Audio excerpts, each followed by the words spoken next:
প্ৰথম কথাটো হ'ল যে মই চাকৰি দিছোঁ নে নাই তাক অসমৰ মানুহে জানে।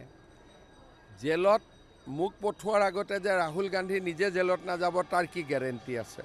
সেইকাৰণে এখন ৰাজ্যত আহি কাক জেলত পঠাম কাক জেলত নপঠাম এইবিলাক কোৱাটো ৰাষ্ট্ৰীয় নেতা এজনৰ কাৰণে শোভা নাপায়।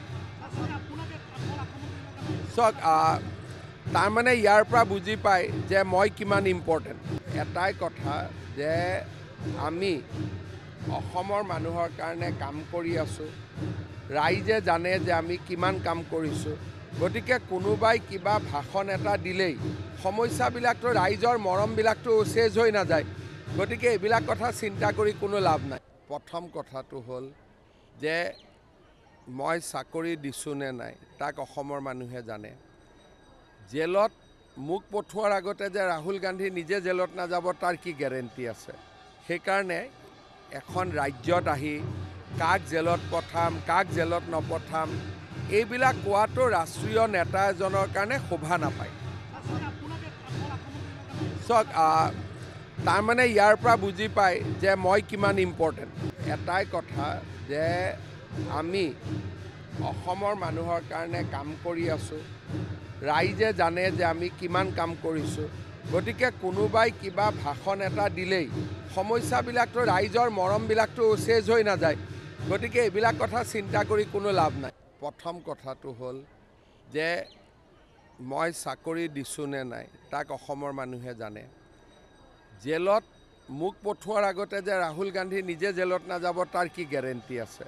সেইকাৰণে এখন ৰাজ্যত আহি কাক জেলত পঠাম কাক জেলত নপঠাম এইবিলাক কোৱাটো ৰাষ্ট্ৰীয় নেতা এজনৰ কাৰণে শোভা নাপায়।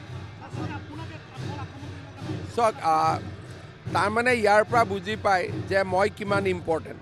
এটাই কথা যে আমি অসমৰ মানুহৰ কাৰণে কাম কৰি আছোঁ, ৰাইজে জানে যে আমি কিমান কাম কৰিছোঁ। গতিকে কোনোবাই কিবা ভাষণ এটা দিলেই সমস্যাবিলাকতো ৰাইজৰ মৰমবিলাকতো চেজ হৈ নাযায়। গতিকে এইবিলাক কথা চিন্তা কৰি কোনো লাভ নাই।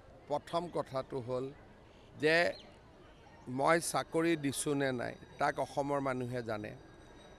জেলত মোক পঠোৱাৰ আগতে যে ৰাহুল গান্ধী নিজে জেলত নাযাব তাৰ কি গেৰেণ্টি আছে? সেইকাৰণে এখন ৰাজ্যত আহি কাক জেলত পঠাম কাক জেলত নপঠাম এইবিলাক কোৱাটো ৰাষ্ট্ৰীয় নেতা এজনৰ কাৰণে শোভা নাপায়। চাওক, তাৰমানে ইয়াৰ পৰা বুজি পায় যে মই কিমান ইম্পৰ্টেণ্ট। এটাই কথা যে আমি অসমৰ মানুহৰ কাৰণে কাম কৰি আছোঁ, ৰাইজে জানে যে আমি কিমান কাম কৰিছোঁ। গতিকে কোনোবাই কিবা ভাষণ এটা দিলেই সমস্যাবিলাকতো ৰাইজৰ মৰমবিলাকতো চেজ হৈ নাযায়। গতিকে এইবিলাক কথা চিন্তা কৰি কোনো লাভ নাই।